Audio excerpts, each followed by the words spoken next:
नमस्कार. आपण पाहत आहात परिवर्तन न्यूज 24. आज आपण आलेलो आहोत चाकणमध्ये. चाकण MIDC मध्ये जे बजाज कंपनी आहे. या बजाज कंपनीमध्ये जे हे ट्रेनी स्टुडंट माझ्या मागे जे दिसतात आणि काही मनसे नेते सुद्धा आहेत. त्यांचे काही प्रश्न होते. त्या प्रश्नांना घेऊन आज सकाळपासूनच ट्रेनी स्टुडंट जे होते, हे कामगार जे होते, हे कंपनीच्या गेटवर काम न करता त्यांनी एक आंदोलन केलं होतं. त्या निमित्ताने इथे मनसे नेते कामगार नेते सूर्यवंशी सर आहेत. आपण त्यांच्याशी बोलूया की त्यांनी आज इथे काय त्यांच्याशी बातचीत केली आज. सर्वांना जय महाराष्ट्र. आज सकाळपासून आम्ही इथे आलो असता आम्हाला असं कळलं की जे विद्यार्थी आहेत त्यांना इथं ट्रेनिंग देऊन जे कामाला लावतात तर त्यांच्यावरती जे PF नाहीये, त्यांना जे 3 वर्ष सर्टिफिकेट द्यायला पाहिजे होतं सर्टिफिकेट दिलेलं नाहीये. यावरती कंपनी व्यवस्थापनासोबत आमची चर्चा झाली आणि त्यांनी आम्हाला शब्द दिलाय, सन्माननीय राज साहेबांना त्यांनी शब्द दिलाय की येत्या 7 दिवसामध्ये ते या सर्व गोष्टीवरती चर्चा करून योग्य तो तोडगा काढतील. आणि त्यासाठी मी सर्व विद्यार्थ्यांना, सर्व कामगारांना सांगू इच्छितो की ते ज्या विश्वासानं सन्माननीय राज साहेबांकडे बघून आमच्याकडे आलात तर त्यांना तो योग्य न्याय मिळणार आणि आम्ही तो मिळवूनच देणार. तोपर्यंत आम्ही शांत बसणार नाही. तुम्हाला आतमध्ये काय त्यांनी आता प्रशासनाने हे केलंय?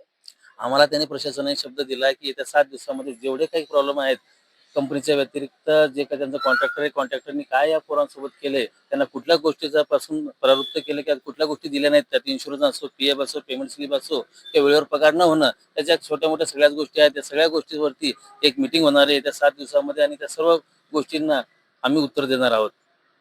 तर हे होते मनसे कामगार नेते सूर्यवंशी साहेब. तसेच मनसेचे कामगार नेते सुद्धा आपल्या इथं प्रवीण चव्हाण आहे. त्यांनी सुद्धा खूप कामगारांसाठी आतापर्यंत कार्य केलेलं आहे. आपण त्यांच्याकडनं सुद्धा जाणून घेऊया. काय कामगारांशी आम्ही ज्यावेळेस कंपनीमध्ये येऊन भेटलो त्यांच्याकडून आम्हाला लेखी स्वरूपात त्यांच्या मागण्या भेटल्या.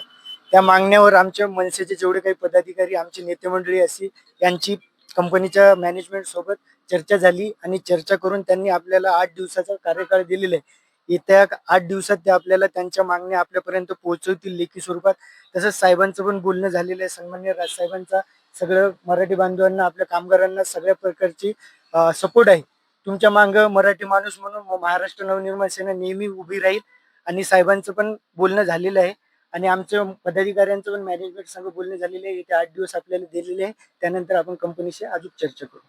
यांनी सांगितलेलं आहे की यांच्यासोबत जे प्रशासनाने, जे कंपनी प्रशासन आहे, यांनी चर्चा केली आणि 8 दिवसाचा जो कालावधी यांनी मागितलेला आहे की 8 दिवसानंतर कोणालाही कोणावरही अन्याय होणार नाही, सर्वांना आम्ही न्याय देण्याचा प्रयत्न करू, असं त्यांनी आश्वासन आता मनसे नेते यांना दिलेलं आहे. आपण या कामगारांमध्ये सुद्धा म्हणजे जे ट्रेनिंग स्टुडंट आहे, आपण यांच्याकडनं जाणून घेऊया यांच्या प्रतिक्रिया काय आहेत. आम्हाला ज्यावेळेस जॉईनिंग केलं त्यावेळेस आम्हाला म्हटले की तुम्हाला एक स्टुडंट ट्रेनिंग म्हणून एक डिग्री, ती डिग्री मेकाट्रॉनिकची डिग्री भेटणार तुम्हाला 3 वर्ष कंप्लीट करून. तर आम्ही डिग्री म्हणून आम्ही इकडे आलो. 3 वर्ष कंप्लीट, आम्ही 3 वर्षाला जॉब भेटेल म्हणून. त्यानंतर आम्हाला 2 वर्ष कंप्लीट झाले. त्यानंतर आम्हाला हे अचानक सांगायला लागले की तुम्हाला तुमची युनिव्हर्सिटी चेंज होणार आहे, तुमचे डॉक्युमेंट क्लिअर नाहीत. मग त्यानंतर आम्ही त्यांना बोललो की ते आम्हाला म्हटलं की रिजॉईनिंग करा तुमची. तर आम्हाला आता परत जॉईनिंग करायला लावताय आणि परत 3 वर्ष करायला लावताय. की कसलं याच्या आधी 2 वर्ष का नाही बोलले ज्यावेळेस पोरांची जॉईनिंग करायच्या वेळेस की असं फॅसिलिटी नाही, PF नाही. आमची इन्क्रीमेंट 1000 रुपये होती. कुठल्या रूल नुसार होते? सरकारी गव्हर्नमेंटचा रूल थोडी की 1000 रुपये इन्क्रीमेंट होईल.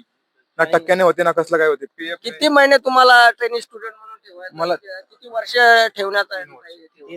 3 वर्ष. ट्रेनिंग स्टुडंट नंतर तुम्हाला कन्फर्म करणार होते का? नाही, तसं काही बोलले नाही ते अजून पण. पण आम्हाला डिग्री देणार होते. आम्हाला डिग्री देणार होतं, मेकाट्रॉनिकची डिग्री देणार होते. मग आम्ही त्यासाठी बाहेर पण ऍडमिशन घेतलं नाही. आणि त्यांनी कंपनीच्या बाहेर इंटरव्ह्यू घेतला आहे. त्यांनी लॉज बुक केला होता आणि तिथं 3 दिवस ट्रेनिंग चाललं. त्या ट्रेनिंग मध्ये त्यांनी 3 दिवसानंतर सांगितलं की तुमचा असा फॉल्ट झालेला आहे, तुम्हाला परत जॉईनिंग केलं केलं जाईल. तर ह्या कंपनीला असं सांगायचं आहे आम्हाला की तुम्ही कंपनी आमच्या बाबत त्यांनी फसवणूक केली. कारण इंटरव्ह्यू जॉईनिंग जे होते ते कंपनीच्या आतमध्ये होते. त्यांनी कंपनीच्या बाहेर लॉज बुक केला आणि तिथं मुलांना 3 दिवसानंतर सांगितलं की तुमचा असा फॉल्ट झालाय, डॉक्युमेंट मध्ये फॉल्ट झालाय, तुम्हाला परत जॉईनिंग करावं लागेल आणि त्याच्यामध्ये पेमेंट वाढ सुद्धा मिळणार नाही असं त्यांनी सांगितलं. तुम्हाला काय वाटतं मॅडम, काय कंपनीने आतापर्यंत तुमचे ट्रेनिंग स्टूडेंट म्हणून आपको क्या लगता है कि जो ट्रेनिंग स्टूडेंट करके आपको कंपनी ने रखा है, अभी क्या आपकी समस्या क्या है?